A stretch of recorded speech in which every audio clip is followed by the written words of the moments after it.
consumption taxes are by and large a better kind of way to raise tax than income taxes or corporate taxes. And the essence of that reasoning is twofold. One, they're by and large harder to avoid. Secondly, precisely because they're harder to avoid, rich people wind up paying them.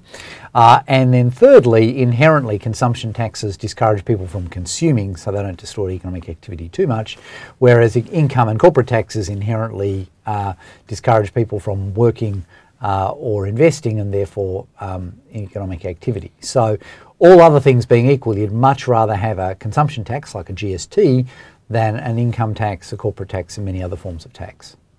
And international comparisons generally paint Australia as more than overdue for a broader or a higher rate of GST. Is that fair? International comparisons do suggest that Australia's consumption taxes are relatively low.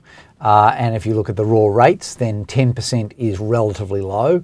And leaving out of the net fresh food, private spending on education, private spending on health, leaves us with a broad but not particularly broad GST by international standards. So yes, if you look at international comparisons, there are plenty of countries who have worked this out and have a better looking tax mix than we do, in the sense that they've got more in the way of consumption taxes and a bit less in the way of income and corporate taxes.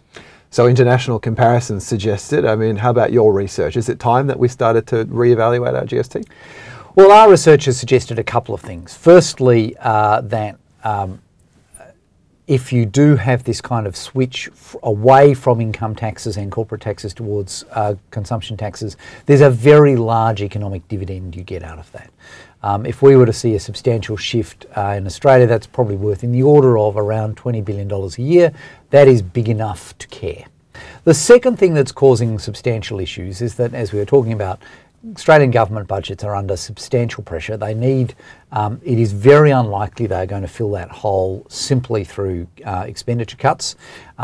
Much as there are some people who kind of believe that we should only get there through expenditure cuts, even the Commission of Audit wound up ultimately concluding that that wasn't going to happen. So we are going to have to look at tax increases, and if you have to increase taxes in order to fund the services that people want, then you're much better off increasing GST than other things. And then the third reason you might want to look at the GST is we have a large imbalance between the amount of tax that the states collect and how much they spend.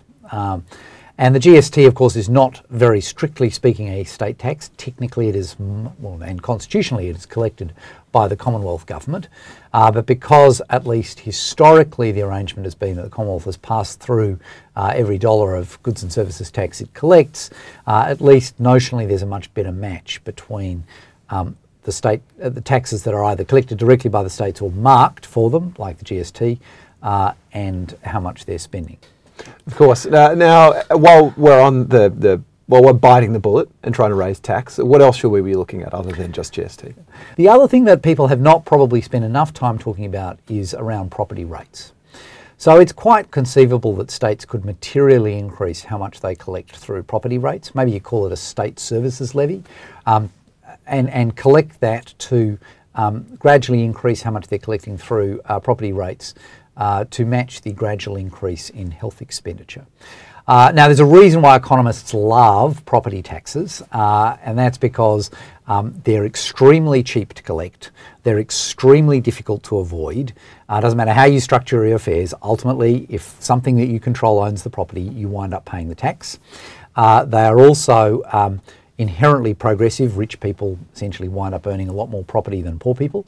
And finally, they are economically very efficient, and that's because land can't move.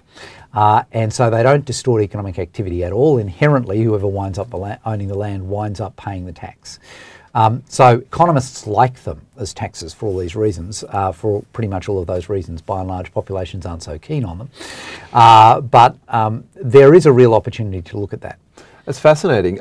Just in closing, something that you've touched on a couple of times here is this slightly more broader philosophical argument of, rather than raising tax rates, just simplifying the tax system and doing a better job of getting people to pay the rates that they should be paying now. I mean, how much of the problem could we simply fix by doing a better job of enforcing what we've already got?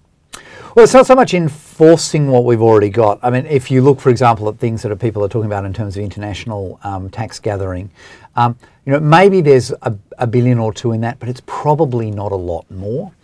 If you look at the superannuation tax concessions, we're not suggesting you get rid of them entirely, but at least tightening them up so people at the top end claim materially less. You could easily see that raising in the order of $5 or $6 billion a year. If you look at doing away with negative gearing, it would raise you an extra $4 billion a year in the short run, maybe a bit less than that in the longer run. If you, on the other hand, look at broadening the GST to include fresh food, health and education, that's in the order of about $14 billion a year after you've given back some of it in welfare benefits. So these things are all in those kind of orders of magnitude. Exactly what combination you have, exactly when, depends what else you're going to do.